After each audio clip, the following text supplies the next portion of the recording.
Bé, bon dia a totes i a tots.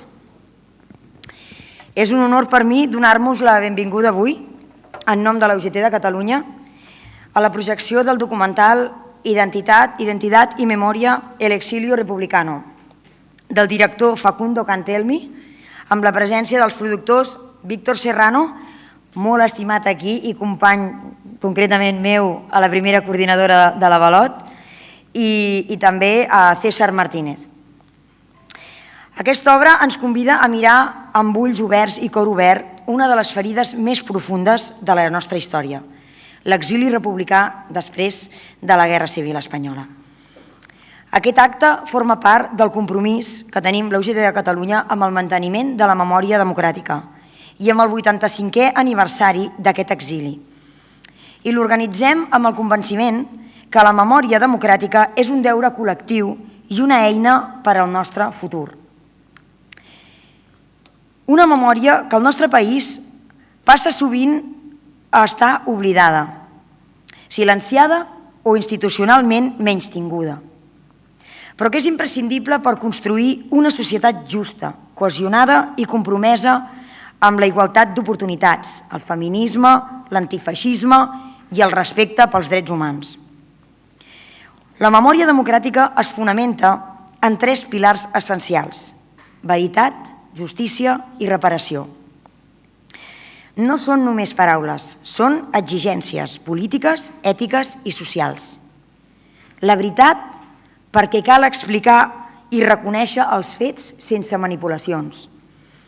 La justícia, perquè les víctimes no poden continuar oblidades. I la reparació, perquè els danys causats no es poden esborrar, però sí es poden compensar amb dignitat, reconeixement i acció institucional.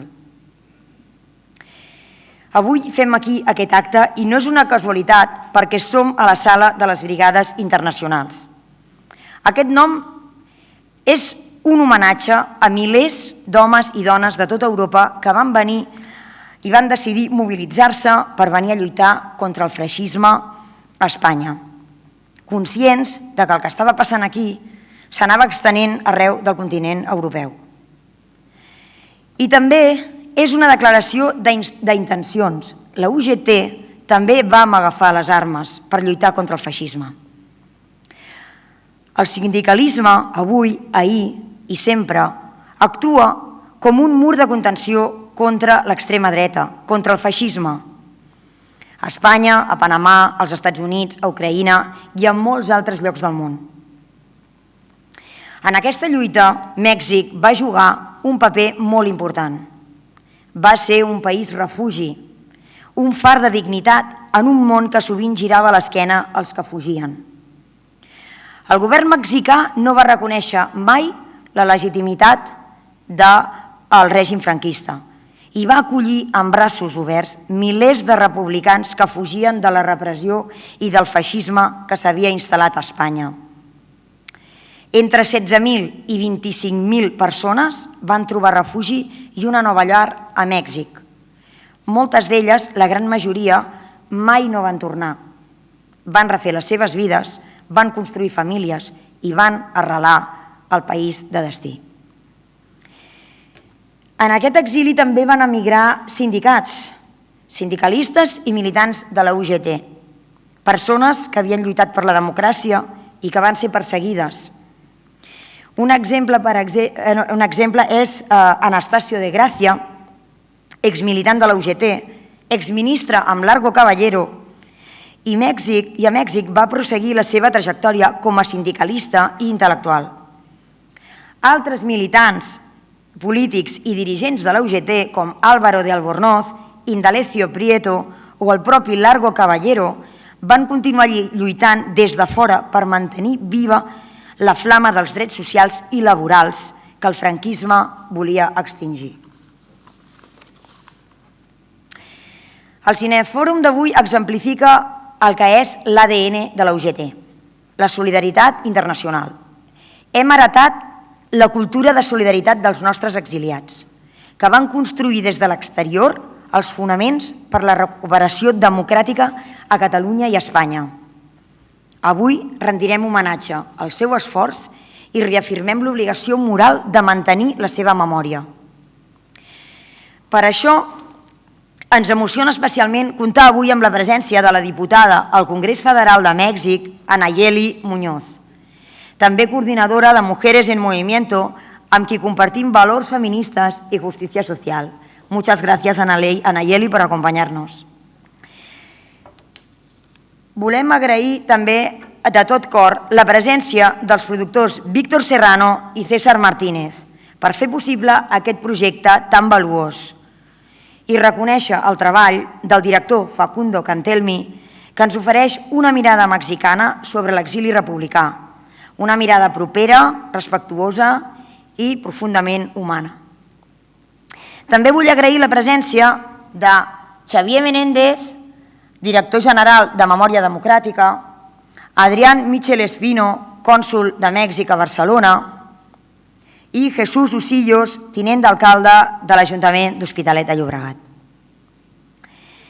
I també la presència a tots i cadascun de vosaltres i cadascuna de vosaltres que heu vingut aquí a acompanyar-nos en aquest homenatge.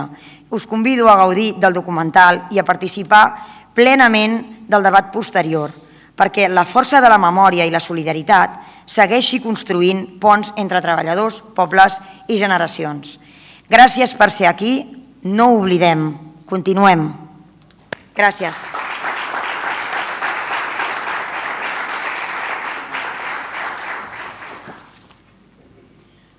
A continuació li cedeixo la paraula al company tinent d'alcalde de l'Ajuntament d'Hospitalet de Llobregat.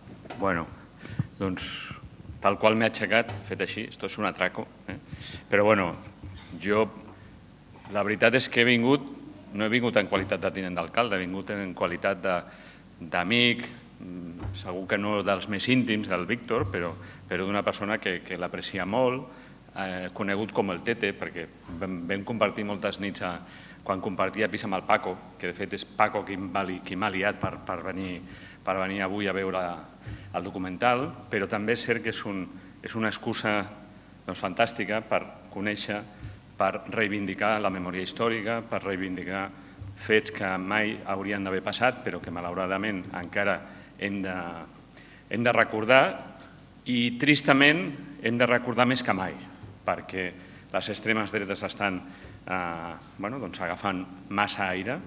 També jo soc dels que penso que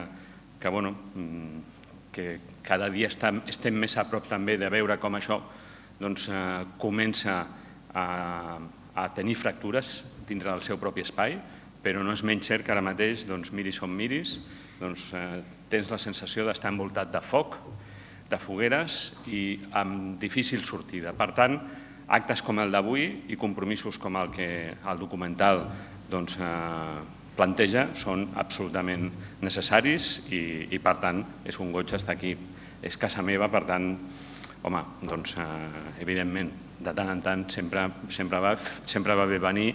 Feia molt de temps que no venia a la sala de les Brigades Internacionals i, per tant, encara que hagi sigut un atracament, moltes gràcies, Cati, per convidar-me a utilitzar la paraula.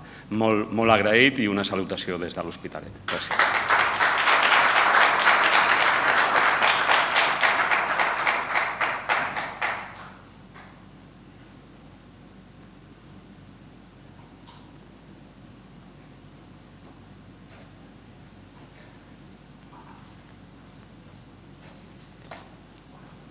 Buenos días a todos y todas. Yo me atraco yo solo.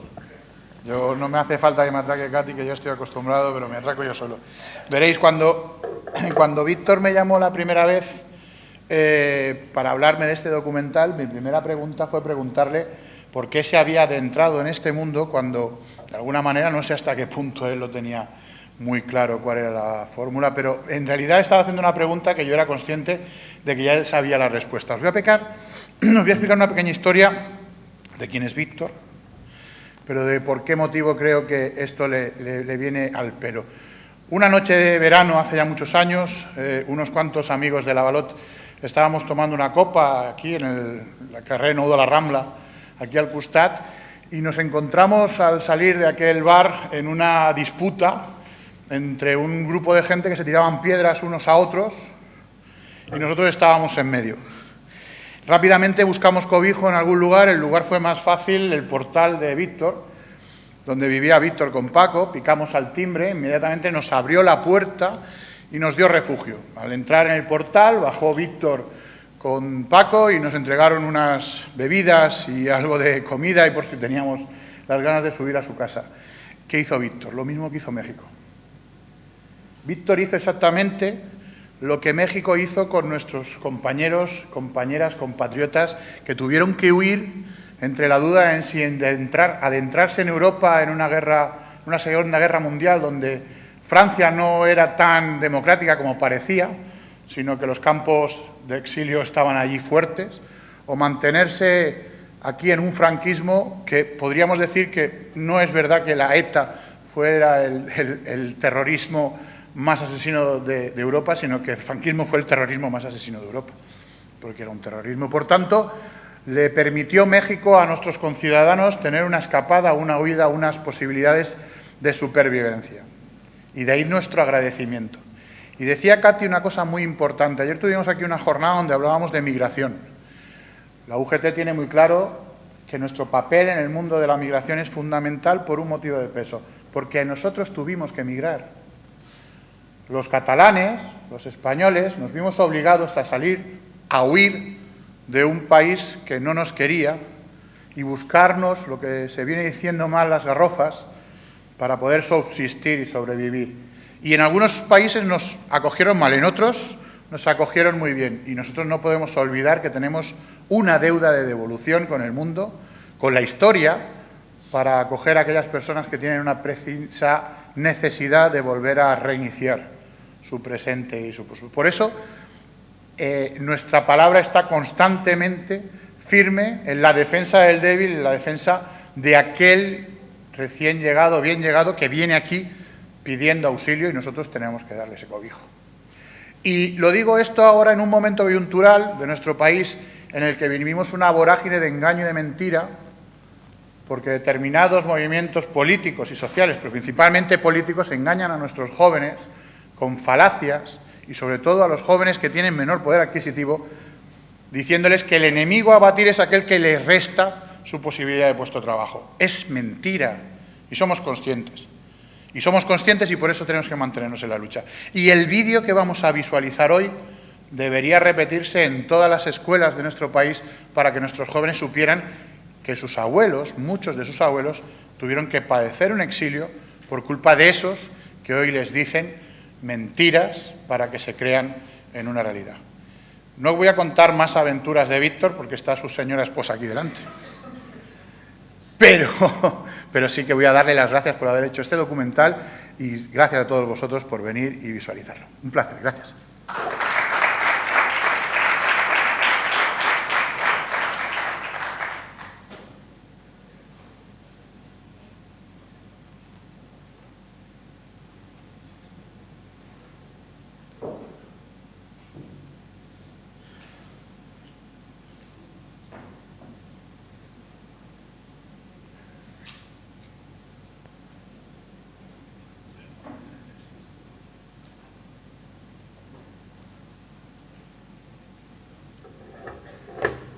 Hola, muy buenas tardes a todas y todos. Saludo con gusto también, por supuesto, al cónsul adjunto que se encuentra en esta sala y agradecer, por supuesto, este espacio. Como ya se ha mencionado, yo soy diputada federal, soy diputada en México, pero quiero agradecer también especialmente pues, a la familia que me da acogida y que me da cariño cada año que vengo de visita aquí y que viven aquí en Cataluña. Así que muchas gracias por estar aquí. El año pasado, como ya se ha mencionado, conmemoramos los 85 años del exilio español en México. Fueron 85 años desde la caída de la democracia en España, desde el auge del fascismo y, por supuesto, el inicio de la Segunda Guerra Mundial. Hoy pareciera, desafortunadamente, que se ha dejado atrás ese capítulo, que se ha olvidado en muchas ocasiones el sufrimiento de millones de personas. El resurgimiento del fascismo, el crecimiento de movimientos de ultraderecha, el retroceso de las democracias a nivel mundial y el aumento de regímenes autoritarios, además del retorno de la guerra a Europa tras décadas de paz, nos invitan a reflexionar profundamente. Y esta reflexión profunda creo que la hacemos en el mejor espacio, porque este espacio es justamente de lo que vamos a hablar en el documental, que es la lucha por los derechos de todas las personas, el levantar la voz. Hoy, cuando el mundo enfrenta una crisis de personas refugiadas sin precedentes, resulta esencial recuperar esa memoria histórica y aprender de ella. México es y ha sido, como ya se ha mencionado también, y creo que lo hemos dado muestra, un país solidario, republicano y hospitalario. México tiene una destacada tradición diplomática que está fundamentada en los derechos humanos, en la libre determinación de los pueblos y en la resolución pacífica de los conflictos. Hoy estamos rindiendo homenaje al exilio español.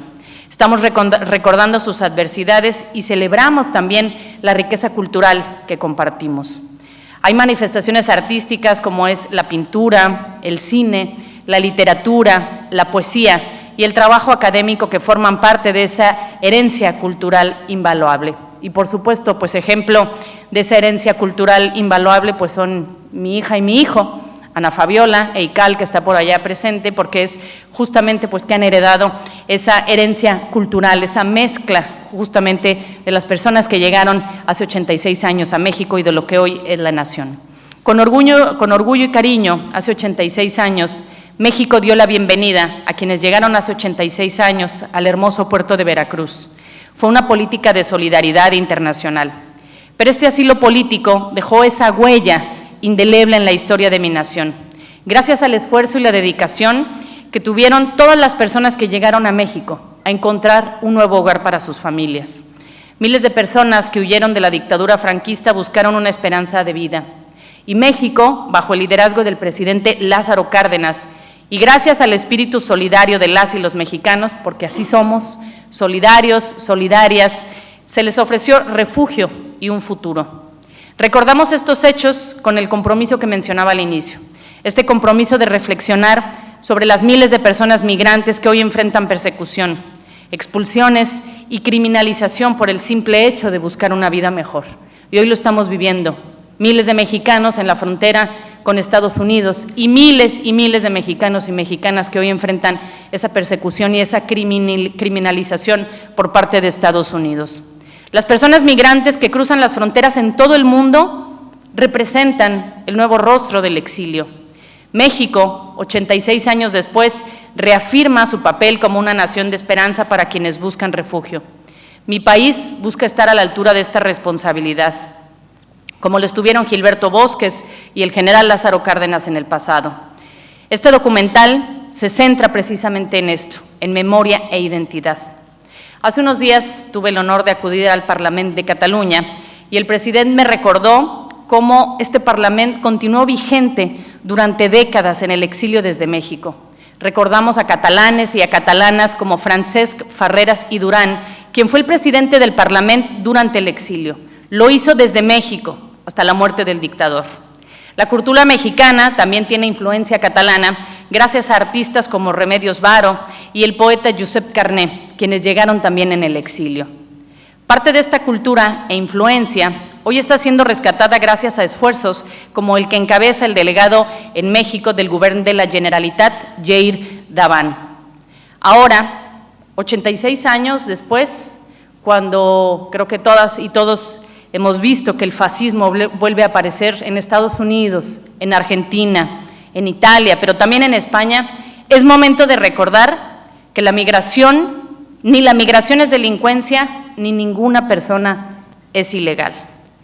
Porque yo creo que nadie sube a un barco para cruzar el Mediterráneo, nadie cruza el desierto de Sonora en México, o nadie se adentra a cruzar el río Bravo desde México a Estados Unidos, si no creyera que el lugar al que se dirige va a representar un mejor lugar para sus hijas e hijos, a pesar de los peligros del viaje, porque muchas personas pierden la vida justamente en ese viaje, buscando una esperanza para sus familias.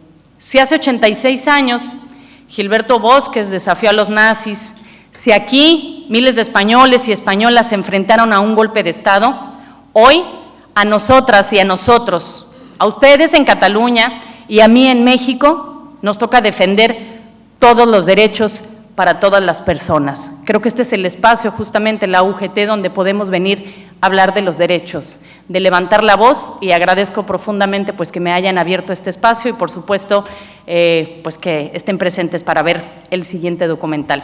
¡Viva México! ¡Visca Cataluña! Muchas gracias.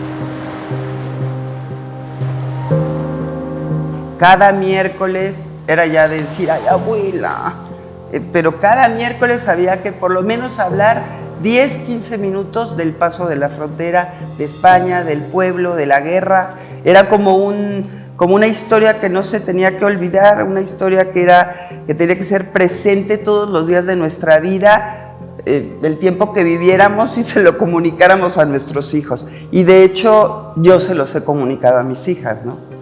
No puedes perder de vista tu origen, no puedes ignorar tus raíces y saber de dónde vienes. De ahí te nutres, de ahí eres. Tengo compañeros y muchos amigos que escriben la historia de su familia. Yo no la puedo escribir porque no la conozco. Y eso me duele profundamente. Mi abuelo dio su vida por un pensamiento. Mi abuelo pudo haber firmado sentencias de muerte porque su cargo se lo permitía y nunca la firmó. Dijo, ningún hombre puede matar a otro hombre. Si yo olvido eso, entonces estamos fritos, ¿no? Mis abuelos son exiliados, mis abuelos de mi madre. Exiliados es decir, no me queda de otra, tengo que salir de mi país e irme a otro porque si no pierdo la vida. Tienes que estar muy convencido de cuáles son tus ideas, qué es lo que estás defendiendo, ¿sí?, para irte a un exilio. El hijo de Lázaro Cárdenas, del general Cárdenas, que abrió Cuauhtémoc Cárdenas, dijo: el exilio es una palabra que nunca termina. Es fuertísima, es una palabra que te dice continúa. ¿De dónde vienes? Porque si no, no sabes a dónde vas. Eso es muy importante, ¿no?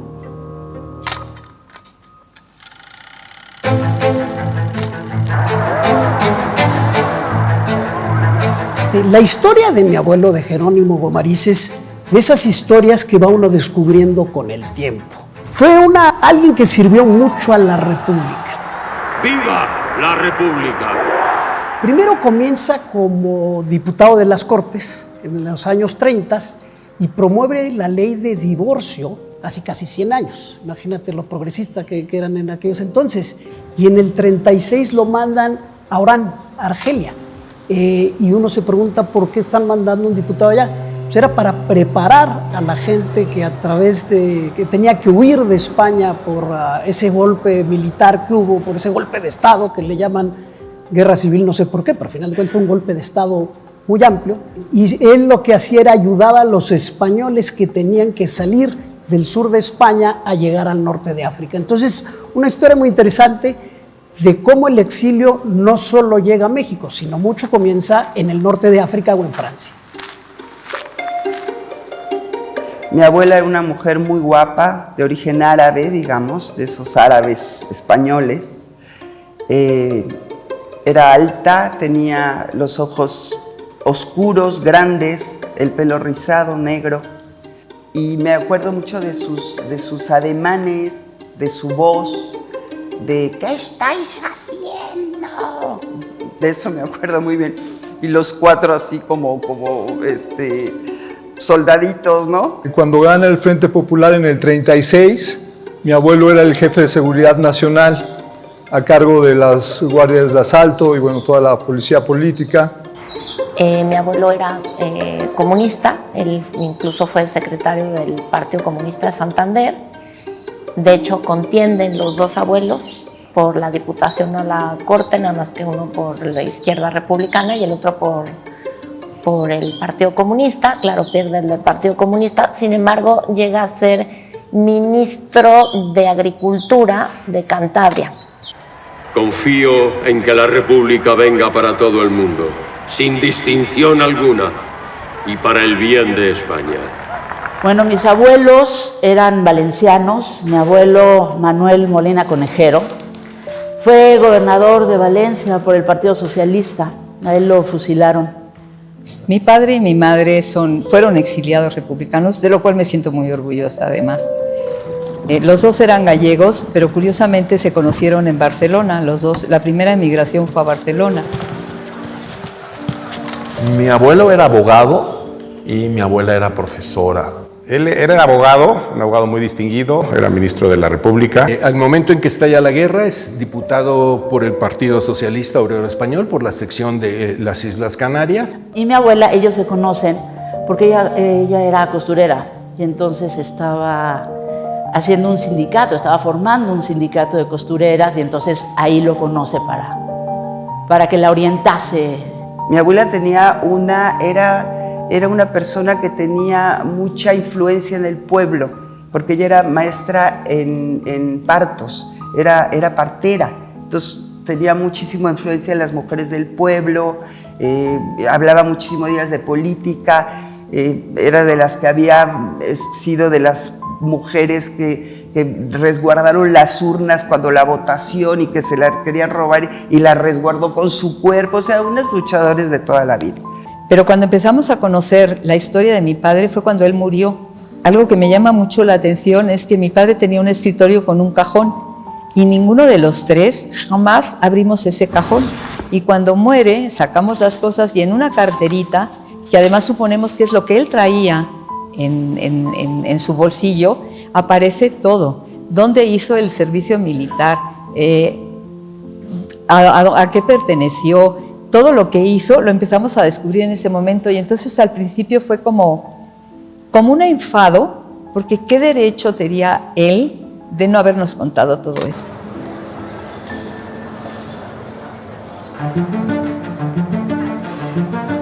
Y lo que me acuerdo mucho de ella es los miércoles en su casa, recitándonos todos los miércoles, desde que tengo uso de razón, cómo cruzó la frontera de España a Francia para salvar la vida de ella y de sus dos hijas.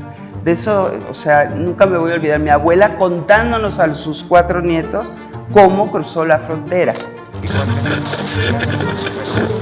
Contaba mi padre que mi abuelo, tenía toda una red de escuchas que tenían ubicado todo lo que había sido, todo lo que era la preparación del golpe de Estado. Y a mi abuelo poco tiempo después lo asignaron a unas misiones en los consulados del norte de África. Más bien le dan la encomienda a mi abuelo, a Jerónimo Guamariz, que se tiene que ir al norte de África, a Orán, Argel, para básicamente ayudar. De alguna manera yo creo que estaban visualizando lo que venía.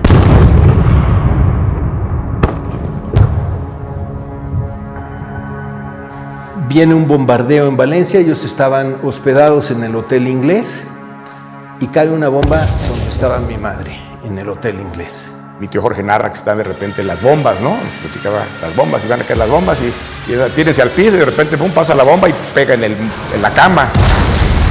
En la noche, mi abuelo empieza a recorrer toda la situación en un bombardeo y encuentra a su esposa prácticamente con un gran daño. A raíz de eso pierde un vaso, pierde un seno. Mi abuelo caminan hacia Barcelona y al final de Barcelona va a dejar a su familia a la frontera. A mi madre, a su esposa Mala, a mi tío Luis, y él quiere regresar a Madrid cuando Madrid ya está tomada y no puede entrar a Madrid.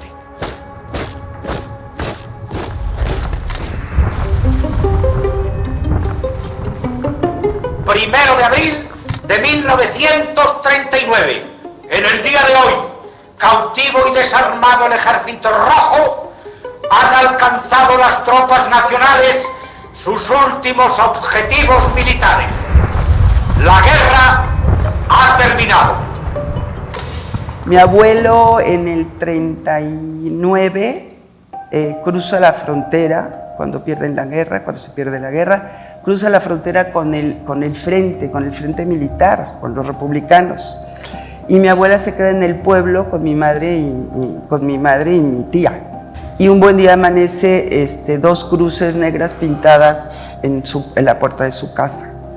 Y entonces llega mi tío, Manolo, el hermano de mi abuela, y le dice: Leonor, en este momento coges 3 cositas de ropa, 3, una maletita y te vas, pero te vas ya. Entonces mi abuela: pero estás loco, pero ¿cómo me voy a ir de mi casa? No, dejas todo, si no te mueres, tú y tus hijas. Salen divididos porque mi abuelo tiene que salir con mucha más premura por el apellido Escobio, tenía ya orden de arresto para ser fusilado. Entonces mi abuelo Escobio, Ángel Escobio Andraca, él sale directamente para la Unión Soviética. Mi abuela cree que nunca más va a volver a ver a su marido y se va con las hermanas y con los nietos, los sobrinos, se van hacia Francia, van por los Pirineos. Se van a Valencia, pero en Valencia se están 2-3 días con las primas y le dice mi tío: no se pueden quedar aquí porque ya saben dónde estás. Y entonces mi tío frecuentaba un prostíbulo de aquel entonces, y entonces agarra a mi abuela y a sus 2 hijitas, que una es mi madre, y se las lleva al prostíbulo. Entonces dice mi madre que recuerda a las mujeres medio desnudas por ahí, con plumas, y para ella era una maravilla, ¿no? Toda aquella historia. Dice que se portaron con ellas de una manera extraordinaria, que nunca las olvidará. Finalmente, mi abuela conoce a una persona que ahorita no me acuerdo del nombre, a una mujer, y esta mujer le dice: mira, yo voy a atravesar la frontera. Mi abuela ya sabía que mi abuelo estaba del otro lado y se había comunicado como podía con ella a través de la Cruz Roja con un nombre falso. Y mi abuela dice: ¿sabes qué? Yo también voy a pasar la frontera. Se pone en contacto con unas personas que le dicen que se tiene que ir a la frontera catalana francesa, ya cerca del Pirineo, y mi abuela va con sus 2 niñitas y ella les dice: yo te voy a poner en contacto con un hombre que te va a pasar la frontera. Hay que pagarle, porque a eso se dedica. Y entonces mi abuela, que tenía un semanario, tenía 7 pulseras de oro, le paga a este hombre con una pulsera de oro de cada una de mi tía, una de mi abuela y una de mi madre. Y entonces el guía les dice: a tal hora de la mañana de tal día salimos. Y se pasaron 24 horas caminando por el Pirineo, hasta que llegaron a Francia. Llegan de madrugada, ven las luces a lo lejos y el guía les dice: yo de aquí no me muevo, ustedes caminen y allí es la garita francesa. La historia que nos cuentan nuestros, en este caso sobre todo mi tío Jorge, y ahí hay memorias ya, ellos a partir de la guerra deciden salir, ¿no? Después de una lucha intensa. Tengo entendido que hacen la negociación para salir y llegan vía Francia, y tengo muy claro que de Francia están un rato, porque sé que mi padre y mis tíos aprendieron el francés, no sé si fue un periodo de 1 año o 2 años, pero estuvieron ahí hasta que lograron salir de allá. Cruzan los Pirineos, mi abuela iba embarazada, pierde a su hijo y a mi abuelo lo meten a un campo de concentración. Mi madre me cuenta que tiene una anécdota que metía a un gato al horno y que casi la cuelgan, que había mucho hacinamiento, que estaba demasiada gente y que no les daban de comer, que muy poca agua, de tristeza, de mucho tiempo y de mucha incertidumbre. Porque los franceses no lo recibieron muy bien. Y cuando llegaban al norte de África también los contenían en campos de hacinación, los tenían en campos de, no concentración como los nazis, pero sí los tenían resguardados y en los desiertos, y tenían que, inclusive aunque mi abuelo ayudaba a que llegaran, pero pues ahí algunos ya terminaban en campos donde tenían que ir a ayudar a construir el tren transsahariano. O sea, las vidas eran muy difíciles y en Francia también. Y entonces los franceses les dicen, no, pues se tienen que regresar porque acaba de estallar la Segunda Guerra Mundial y no podemos tomar más españoles que vengan refugiados. Fue todo un drama y al final no sé quién se apiadó de ella. El caso es que la dejaron pasar a Francia. Pero obviamente las autoridades francesas la metieron en un campo, ella decía de concentración, y sí era de concentración porque concentraba a españoles, les daban de comer muy mal. En el caso de mi abuela y de mi madre, las meten a un campo de concentración de hombres, son las únicas mujeres en un campo de concentración de hombres. Suponemos o suponía que a lo mejor mi abuelo en sus tantos andares políticos tuvo una muy buena relación con una mujer que se llamaba la princesa de Capurtara. Ella era una mujer que bailaba cuplés y se casó con un marajá, con el marajá de Capurtara. Lograron hacer que saliera mi abuela del campo de concentración diciendo que mi abuela era su modista. Entonces vivió un año en casa de esta mujer en París como su modista y mi abuela se hizo modista. Mi abuela echó un abrigo que traía y ahí acostó a mi madre y a mi tía, que tenía 6 añitos, y mi madre 11, y ella se acostó a un lado sobre la paja y dice, mi abuela, me acuerdo que contaba, fue la primera vez en mucho tiempo que dormí. Y un buen día llega mi abuelo y dice, Leonor López Lucas, y aquí está su esposo. Entonces mi abuela se desmayó, llegó mi abuelo por ellas y ya, se quedaron en Francia, como 3 años. Y luego, cuando falleció mi abuela, descubrimos una maleta que le llamamos la maleta marroquí, porque ahí aparecieron muchas cosas, pero descubrimos también los documentos de cuando vivían en Orán, cómo tenían un libro inclusive donde venían las entradas de las ayudas a los refugiados, a los exiliados que venían en los barcos. Por ejemplo, llegó en tal barco, llegó en el Rowan, se le entregó esto, se le ayudó para que pudiera tener manutención o inclusive para que se fuera para Casablanca. Entonces ya había una bitácora. Todo esto no lo conocíamos. Y ahí también venían los documentos de salvoconducto.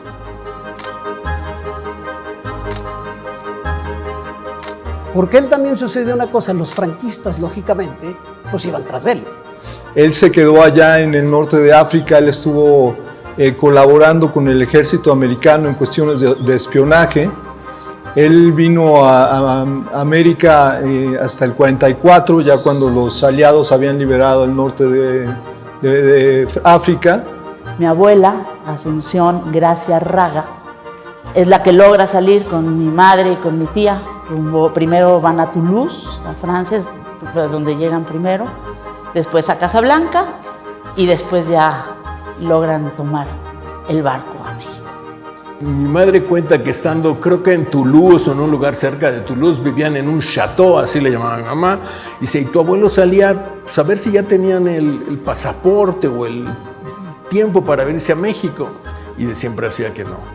Y cuando obtiene los pases o el salvoconducto para salir a México, llegaba, ¿no?, con todos ellos para tomar el barco y venir a México. Y cuando mi padre oye en el campo de concentración donde estaba que México aceptaba que vinieran los que quisieran, inmediatamente solicita que quiere venir. Y le mandan un aviso de evacuación donde dice que tiene que presentarse un día, no me acuerdo qué día, en tal sitio con la familia que tenga, porque no sabía. Entonces él se presenta con mi madre y vienen en un barco, en el segundo barco que viene, en el Ipanema. Estamos hablando de 1939. Cuando pasan por Galicia, un grupo de gallegos que venía aventaron una botella al mar y cantaron el himno gallego. Y ahí me entero yo que ahí en ese grupo estaban mis padres. Cuenta algo con mi madre muy curioso. Dice, cuando nosotros salimos en el barco, Dice, el barco sale de Francia y al poco tiempo nos hacen regresar a la costa.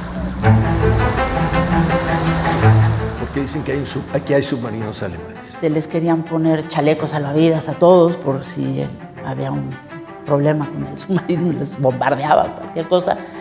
Y entonces mi abuela se negaba rotundamente a ponerse el chaleco porque decía que ella no sabía nadar y que estaban en medio del océano y que qué necesidad tenía de ponerse un chaleco si de todas maneras todos iban a morir y todo el mundo se iba a ahogar. Entonces que ella rápidamente mejor se ahogaba de principio y que así dejaba todo tan tranquilo. Era una mujer ruda, era una mujer muy echada para adelante. Me cuentó mi tío Jorge, que venían hacia México y la primera parada fue República Dominicana, pero ahí el dictador dijo, no, aquí no se quedan, aquí no pueden entrar, y tuvieron algún tema complicado.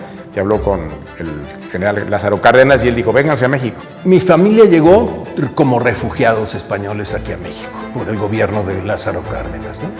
Curiosamente, el que ayudaba a los exiliados luego tiene que ser exiliado él mismo. Sale en 1941 con mi abuelo, mi abuela, mi madre y mis tías. Y se han de haber tardado 3 semanas a un mes a llegar. Llegan a Veracruz y en Veracruz pues tienen una gran recepción. O sea, básicamente vienen a volver a empezar.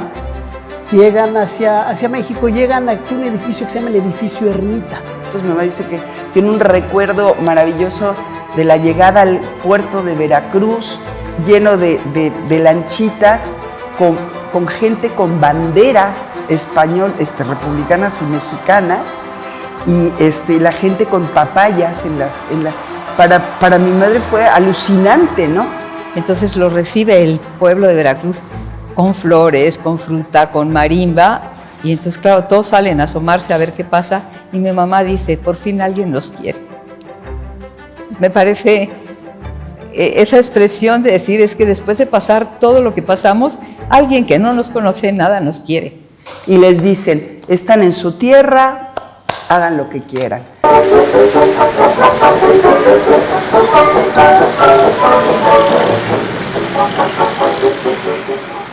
México fue la salvación de mi familia. Fue el amor de mis abuelos. Mi padre no hablaba ni de la guerra, ni del paso por Francia, ni de nada. Él empezaba a hablar a partir de México. Es un país donde se vivían libertades, donde era un régimen posrevolucionario que tenía muchos de los ideales con los que venían los republicanos. Y mi madre orgullosamente se hizo mexicana, se casó con un padre mexicano y de alguna manera siempre estuvo muy agradecida de todo lo que hizo este país por ellos. Logran llegar a Veracruz, como todos, ¿no? Los que fueron llegando, y posteriormente ella pues empieza a buscar trabajo como costurera. Cosía, cuenta la leyenda de maravilla, muchas estrellas del cine. Mis tías, las 4 tías, porque eran 4 mujeres y 4 hombres, las 4 mujeres llegan a trabajar al Palacio de Hierro a vender.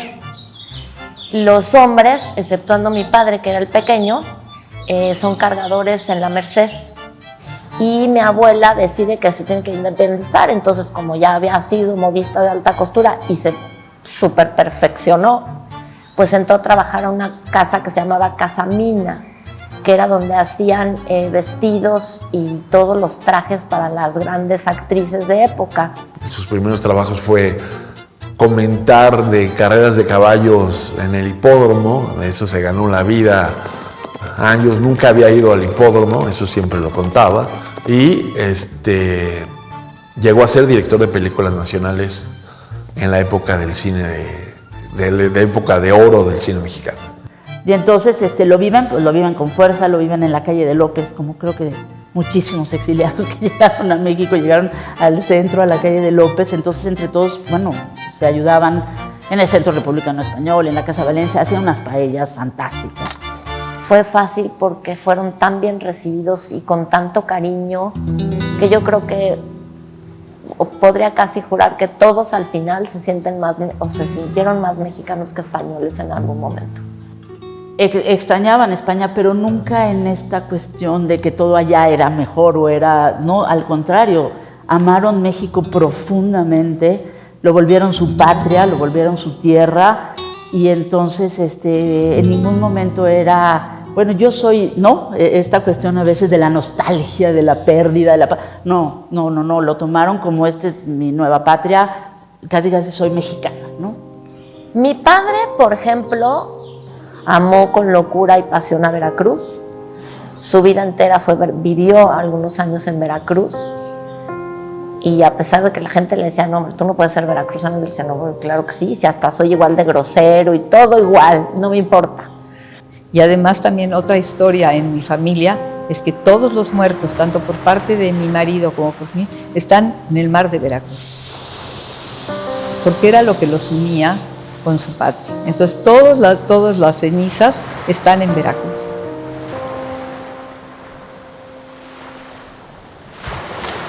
La evolución de su excelencia el generalísimo continuó empeorando progresivamente. En algún momento mi padre nos decía, yo no voy a España hasta que no muera Franco. Y mi abuelo decía que las cuestiones estas añorando España y demás, decía, oye abuelo, ¿por qué no puedes ir a España? Dice, primero porque no me van a dejar entrar y me matan, ¿no? Y porque el señor que está en mi privado, en mi despacho, cuando él se vaya es cuando yo voy a entrar. El despacho de Francisco Franco era el despacho de mi abuela en el parto. Y después, con los años, empiezo a escuchar las crónicas de los tíos, ¿no? Y estamos en España, empieza la guerra, el abuelo fue preso por el franquismo, fue perseguido, el tío Sadil lo mataron, era un científico muy connotado y por estar pues dices, caray, ¿esto cómo fue eso?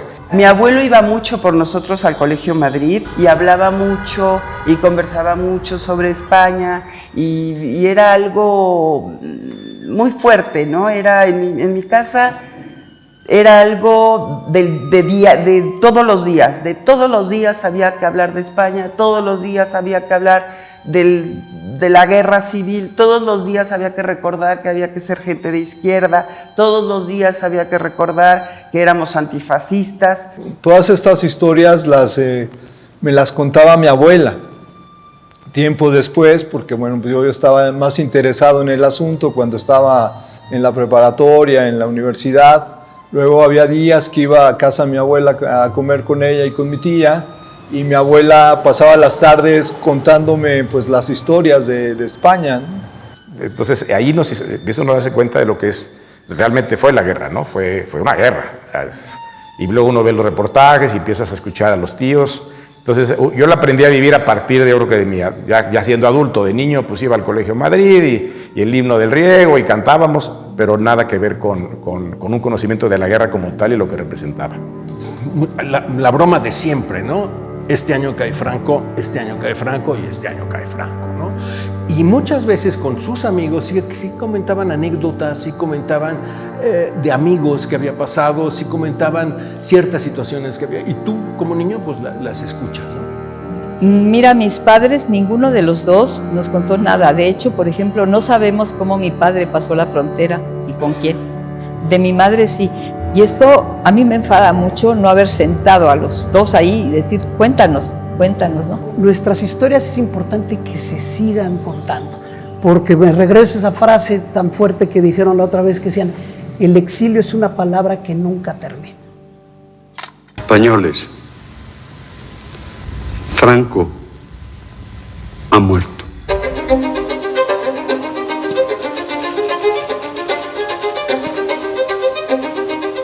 Estábamos sentados en la cocina en la casa y mi padre pone una televisión pequeñita y nos dice, Franco ha muerto. Recuerdo que rápidamente sacaron las botellas de vino y bueno, hasta a mí me tocó brindar a los 4 añitos, ¿no? De la alegría. Y claro, fue una felicidad.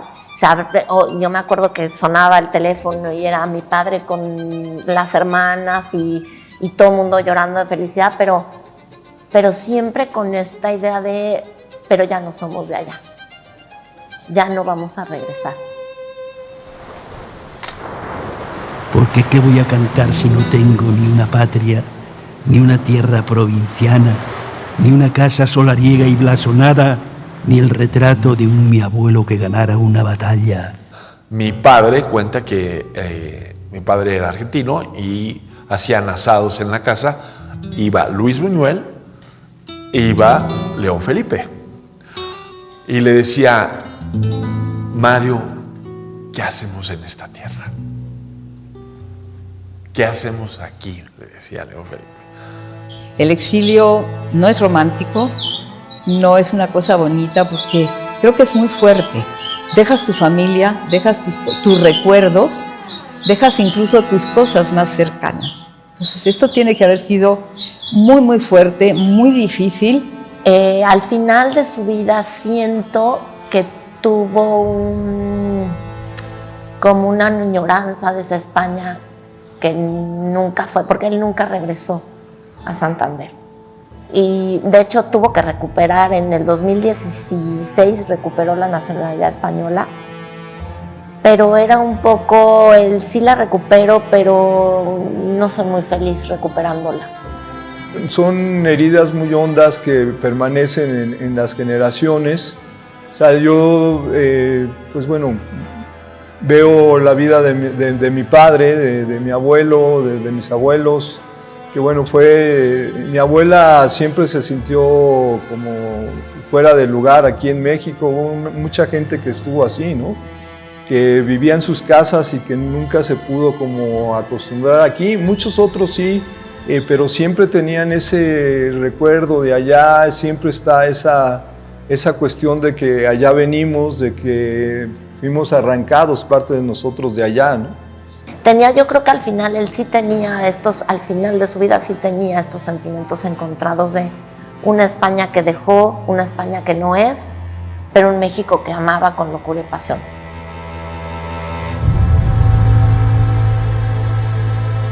Me comentaba un colega que en España se habla muy poco de esto, que en España, lógicamente el franquismo les borró la historia, pero ojo, los hijos, los nietos, los que exiliamos, estamos aquí.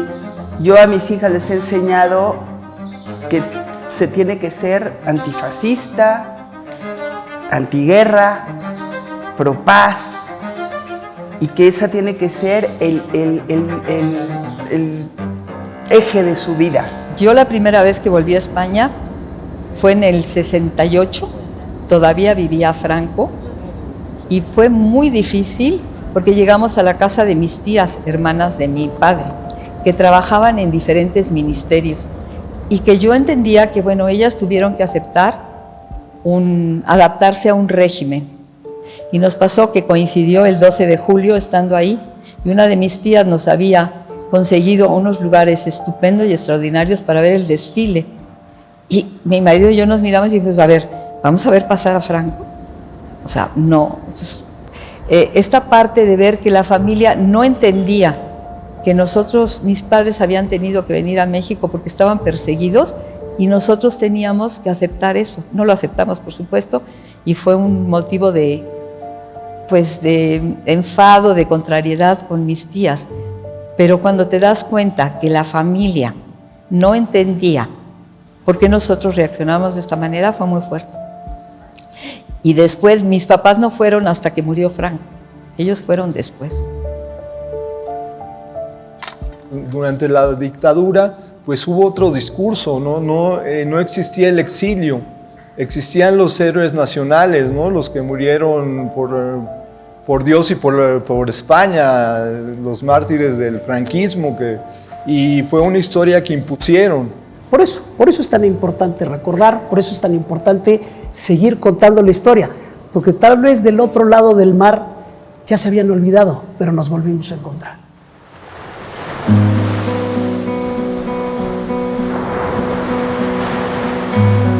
Cuando nos recordamos lo que nos pasa, nos puede suceder la misma cosa. Son esas mismas cosas que nos marginan, nos matan la memoria, nos queman las ideas, nos quitan las palabras. Para mí un fascista es un ser humano incompleto. No quiero saber nada de esa gente.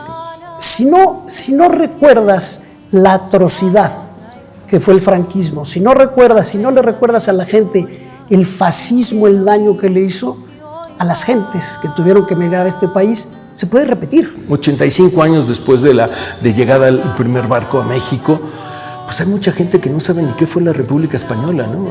Hay que recuperar toda esa memoria sobre todos esos hechos para que la gente se dé cuenta de cómo empiezan a evolucionar las cosas y cómo es que llegan esos regímenes a gobernar, ¿no? Porque finalmente es más la parte joven la que está votando, o la que está más tirada un poco a esta inmediatez de la ultraderecha, de esta arenga de sí, la libertad y los libertarios, esta mentira, porque finalmente es una mentira, porque es inmediato, es como una especie de sensación inmediata. A mí me parece que tenemos que trabajar, que tenemos que hacer esto, que tenemos que saber de dónde venimos y no olvidarlo, y trabajar muchísimo porque no se olvide. Y eso es precisamente, yo creo que si podemos hablar con las nuevas generaciones y recordarles, cuidado, tu familia llegó por una razón, por esos extremismos, por esos fascistas, ten cuidado que no se repitan la historia. Tú tienes la obligación de hacerles saber lo que ha pasado y tienes el compromiso de que esto no muera. Pero depende de ti que lo hagas saber y inculcárselo a las generaciones venideras. Cada uno es lo que fue su familia, lo que fueron sus padres, sus abuelos y sus tatarabuelos, y de dónde vienes. Porque el que olvida está condenado a perderlo todo. Yo les cuento a mis hijos la historia de mi familia porque no quiero que ellos se queden con esta parte de no saber contárselas. Si la historia la escriben los que ganan, eso quiere decir que hay otra historia. La verdadera historia, quien quiera oír, que oiga. Nos queman las palabras, nos silencian y la voz de la gente se oirá siempre. Inútil es matar, la muerte prueba que la vida existe. Cuando nos recordamos lo que nos pasa, nos puede suceder la misma cosa. Son esas mismas cosas que nos marginan, nos matan la memoria, nos queman las ideas, nos quitan las palabras. Si la historia la escriben los que ganan, eso quiere decir que hay otra historia, la verdadera historia.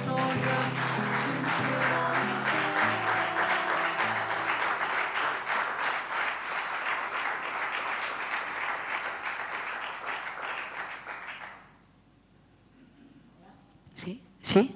Vale. Bueno, ara continuarem l'acte amb el Víctor Serrano, productor, i la Nayeli, que ens acompanyaran per una mica de preguntes o de debat que vulguem fer-los, que el Víctor ens pugui explicar alguna cosa de la producció i del film.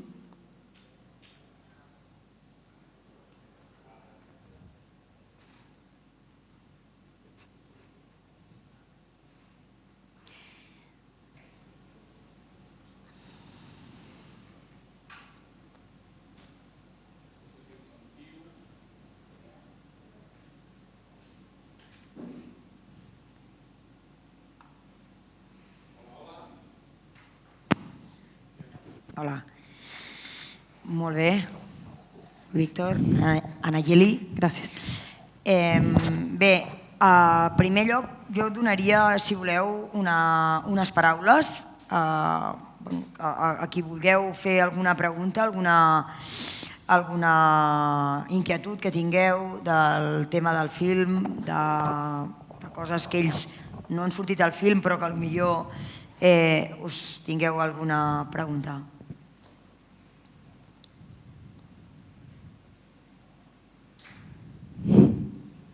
En aquest procés, que evidentment segur que Mèxic va acollir milers i milers i milers d'espanyols, però segurament que hi ha alguns espanyols que van ser rebutjats o que no van ser acollits? Teniu informació sobre com era el procés? Perquè jo personalment tinc ara, des de fa un mes, tinc un interès específic perquè a través de la Fundació Pablo Iglesias he vist publicada una memòria del meu pare. Hi ha alguns elements que publiquen del que no tenia informació. Jo no sé si figura que el meu pare, teòricament, segons la Fundació Pablo Iglesias, va demanar asil i jo sé segur que el meu pare no va arribar a Mèxic. Per saber com anava el procés d'aquest... Mira, va sortir exili de diferents parts d'Europa, d'Espanya, del nord d'Àfrica. El cas de l'exili mexicà és molt curiós perquè hi ha una situació diplomàtica. Quan presentàvem aquest documental a la Càmera de Diputados de Mèxic, jo feia una reflexió que és que em feia una mica de vergonya que a Espanya o a Catalunya no coneguéssim en Gilberto Bosques o el president Lázaro Cárdenas. Deixeu-me explicar qui era en Gilberto Bosques. Gilberto Bosques és el cònsol general de Mèxic a França, enviat personal del president Lázaro Cárdenas, amb la missió de recolzar els mexicans a França, però també a tots aquells ciutadans perseguits pel nazisme o pel feixisme, jueus, sindicalistes, polítics d'esquerra o exiliats republicans. En aquell context, els exiliats republicans que hi ha a França queden acollits a la diplomàcia mexicana perquè el que fa en Gilberto Bosques és signar un acord amb el govern francès per considerar, l'acord diu alguna cosa així com declara la seva intenció d'acollir a tots els republicans refugiats a França sense distinció de sexe, edat o militància política i tots aquells queden sota protecció diplomàtica. Però clar, jo no sé si el seu familiar estava a Espanya o estava en algun altre puesto. En aquell cas a França va ser molt particular perquè va ser un acord diplomàtic, el cònsol va aconseguir xatós on va allotjar els exiliats i vaixells per portar-los cap a Mèxic. Però segurament va quedar moltíssima gent sense poder ser exiliada perquè el servei de refugiats que operava al nord d'Àfrica, a les parts d'Espanya on estaven encara no havien caigut sota el govern del dictador, doncs era molt difícil de sortir. Però en tot cas, el cas emblemàtic o paradigmàtic de Mèxic surt directament de Gilberto Bosques. I ho poso sobre la taula perquè no el coneixem i val a dir que en Gilberto Bosques va signar visats diplomàtics per aproximadament 40.000 persones que van salvar la seva vida, 20.000 exiliats republicans, la resta, insisteixo, jueus, sindicalistes, polítics, comunistes perseguits pel feixisme. En Gilberto Bosques va acabar detingut per la Gestapo i encarcelat a Alemanya fins que amb un acord a Mèxic el van permetre tornar al seu país. Però és una d'aquelles coses que a mi com a català a Mèxic em fa una mica de vergonya que no coneixem més aquesta història. Però dit això, segurament va haver gent que no va quedar a l'exili. Més paraules? Sí, endavant, Omar. ¿Esto se oye? Sí. Yo dos reflexiones, pero a la par yo creo que tendrán respuesta. La primera es que soy de los que piensa que el poder económico ha ocultado mucho información sobre esto porque ha sido muy fácil hacer la película La lista de Schindler y nadie se le ha ocurrido hacer la lista de los exiliados a México. Es decir, ha habido quien ha querido dar un enfoque más a unos temas y a otros ha querido ocultarlo. Eso por un lado. Creo que es importante de que surjan proyectos como este y sobre todo proyectos que de verdad intenten no solo recuperar la memoria, sino una deuda. Una deuda que existe y que por desgracia ya no se va a poder pagar porque, como veíamos en el documental, la mayoría de gente que padeció aquel exilio ya ha fallecido por su edad, lógicamente, y ha quedado en el anonimato. Pero todavía tenemos la oportunidad de hacer el pago de esa deuda sobre sus herederos y sobre la gente que está más próxima. Porque igual que toda la gente que tuvo que exiliarse a países más alejados de aquí, también hubo gente que se exilió internamente desde Andalucía hacia Cataluña o desde Aragón, no por fruto del deseo de gusto, sino por el hambre. por el hambre que había extorsionado el fascismo, porque si hubiera mantenido una república el gobierno de este país, probablemente las tierras se hubiesen repartido de otra manera y probablemente los grandes terratenientes de Andalucía no se hubiesen quedado con todo y por tanto la gente a lo mejor no hubiese tenido que exiliarse. Por tanto, esa deuda queda. Ahora bien, y ahí va mi pregunta, desde la proyección de la producción del vídeo y demás, ¿habéis notado un interés de la administración o de alguna administración para intentar hacer frente a esta posible reeducación, información, es decir, llevarlo a escuelas, colegios, institutos, que alguien se ha interesado para darle más difusión que la que ya existe porque vosotros estáis esforzando? Esa es una pregunta que responde un poco a todo lo que ha pasado con el exilio republicano, ¿no? Ha tenido más interés por parte de las instituciones mexicanas que por parte de las instituciones españolas. Desgraciadamente, nuestra percepción en España de la guerra civil o de la dictadura son las víctimas locales de la dictadura, y cuando hablamos de memoria histórica nos enfocamos tradicionalmente. Jo sé que hi ha esforços addicionals per l'exili, pero el discurso central está en las víctimas que se quedaron, en las fosas comunes, que ni mucho menos es poca cosa. Pero el exilio, en toda esa narrativa, queda un poco difuminado, ¿no? Reitero, no conocemos la historia de Gilberto Bosques, no hablamos permanentemente del exilio. Sin embargo, en el caso de México, sí hay como una apropiación voluntaria, cultural, identitaria del exilio. Les voy a dar un dato. En la Cámara de Diputados, en el Congreso de la Unión de México, en el Salón de Plenos, está en política mexicana o de la historia de México. Entre ellos está grabado en palabras de oro el exilio español republicano. En España no hay un reconocimiento de esa magnitud al exilio español. Con todo y eso, han habido avances. Es decir, hay dos grandes momentos que a mí me tocan vivir en el Ateneo Español. El primero es después de que exhumen la tumba del dictador.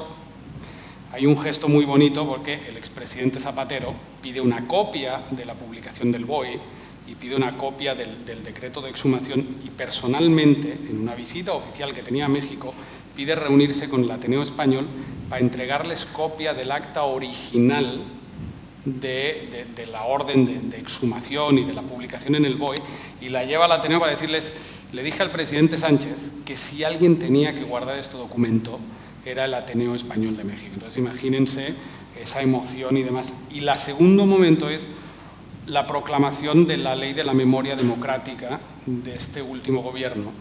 Básicamente porque a nosotros sí nos da mucho de la recuperación de la memoria histórica con Zapatero y de la memoria democrática, pero en el caso de México supone aspirar a cosas como la nacionalidad, que explicaba algunos de ellos. Hay familiares de exiliados republicanos, hay exiliados republicanos que recuperan la nacionalidad a partir de la Ley de la Memoria Histórica, pero lo que más se celebró en el Ateneo de la última Ley de Memoria Democrática es el artículo 1.3 de la ley, que dice literalmente, y leo: se repudia y condena el golpe de Estado del 18 de julio de 1936 y la posterior dictadura franquista, en afirmación de los principios y valores democráticos y la dignidad de las víctimas.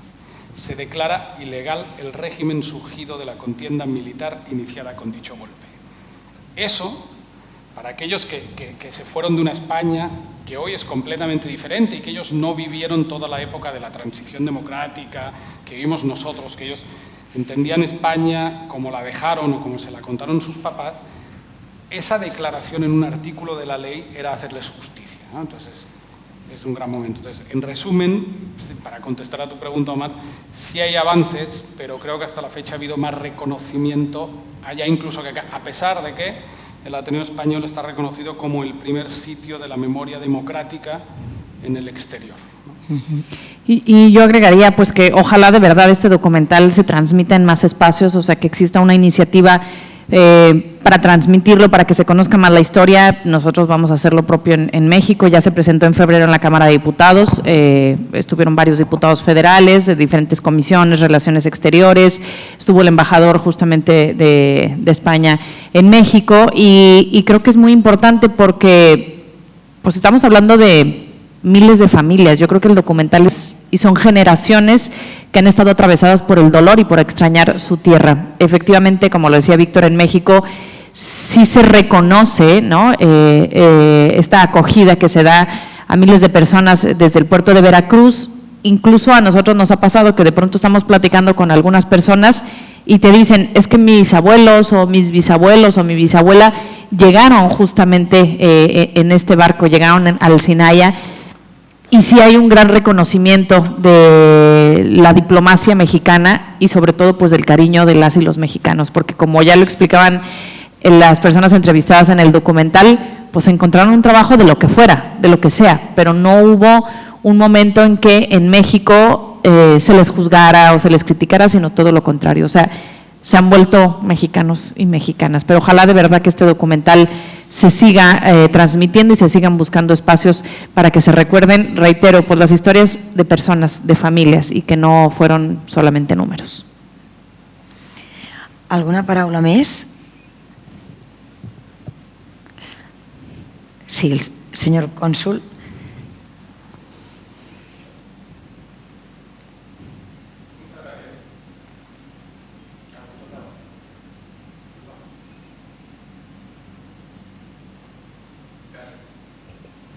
Hola, hola. Sí, ahora sí. Primero que nada, muchas gracias por la invitación al Consulado de México en Barcelona para poder estar con ustedes este mediodía. Reciban un saludo de nuestra cónsul titular, Claudia Pavlovich Arellano. Mi nombre es Adrián Michel, soy el cónsul adjunto encargado, entre otros temas, de asuntos políticos, de cooperación educativa, técnica y científica y de relación con las comunidades. Quiero felicitar a la UGT por haber organizado este encuentro acá. De verdad que nos da mucho gusto que, como bien se ha comentado, sea bien recibido por entidades de este lado del Atlántico. Es muy importante que eso suceda y que todos los que estamos aquí, que compartimos esta visión, estos principios, esta memoria, esta identidad, está en nuestras manos, que esto se siga divulgando, que esto se siga conociendo, que no se pierda lo que se hizo en ese momento. Se mencionaba el trabajo de la diplomacia mexicana, el trabajo de Gilberto Bosques. Gilberto Bosques, como bien se ha comentado acá, llegó a ser cónsul general de México en Francia, llega a París, pero cuando los alemanes toman París, él tiene que trasladar el consulado a Marsella.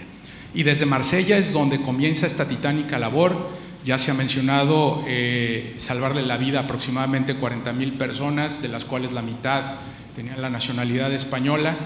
Y yo tengo la fortuna de conocer a muchas personas que me han relatado de manera personal cómo Gilberto Bosques salvó la vida de su padre, o corresponde a nosotros seguir trabajando en ello.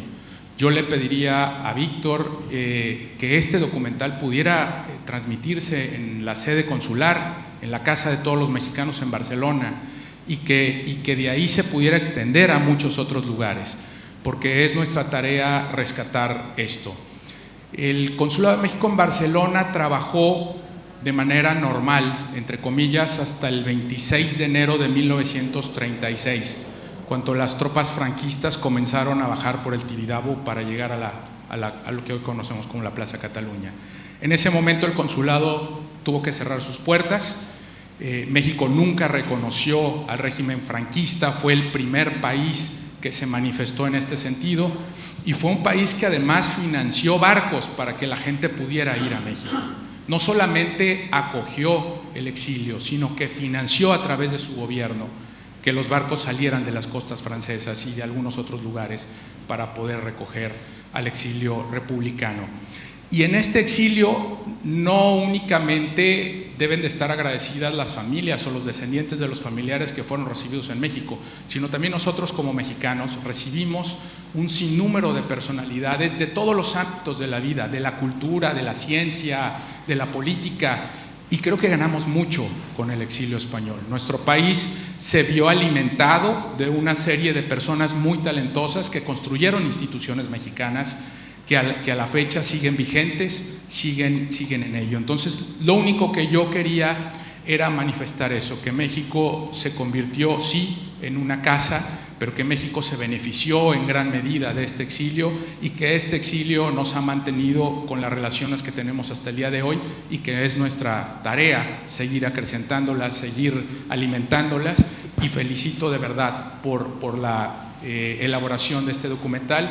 Y desde el consulado estamos con toda la intención de poder divulgarlo no solamente en Cataluña, porque nosotros cubrimos Comunidad Valenciana, Islas Baleares y Aragón, y cuenten con ello para poder trabajar en esto. Muchísimas felicidades y muchas gracias de nuevo a la UGT por abrir las puertas a este tipo de trabajos, y a los realizadores de la misma, y a todos ustedes por su asistencia. Muchas gracias.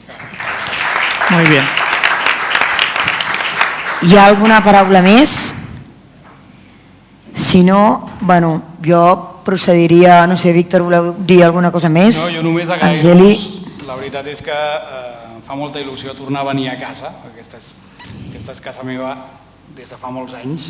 Totalment. Agrair-te, Cati, a tu, al Camil Ros, a tots els amics de la UGT, a Juanjo Casado, a l'Omar Minguillón, a l'Òscar Riu, que estava per aquí, a Lucillos, que ara és teniente d'alcalde. Ell, per sobre de tot això, és ugetista, no? Perdía mucho al FIFA en casa, però ese és otro debate. Però en tot cas, gràcies per rebre'ns a casa una altra vegada, Cati. Moltes gràcies a vosaltres, Víctor. Bé, jo procediria a fer el tancament de l'acte. Disculpo al nostre secretari general, Camil Ros, que com sabeu té una agenda apretadíssima, i en el seu lloc jo procediré a fer el tancament.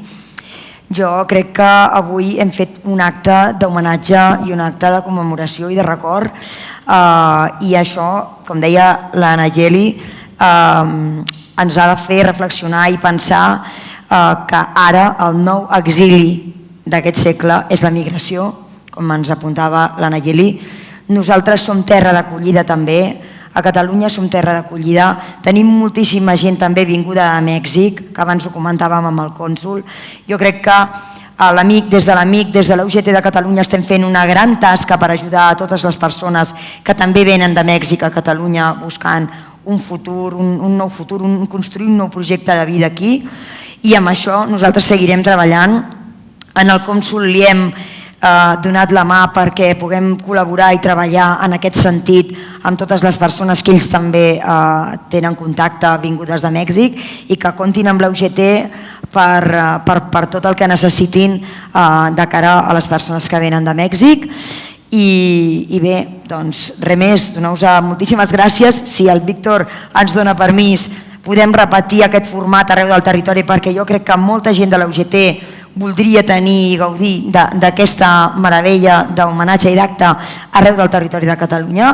Ja sé que no us podeu quedar permanentment aquí per anar-ho fent, però en la mesura que vosaltres vingueu i puguem comptar amb vosaltres, doncs ho podem fer, i moltíssimes gràcies per ser aquí. Gràcies a tots.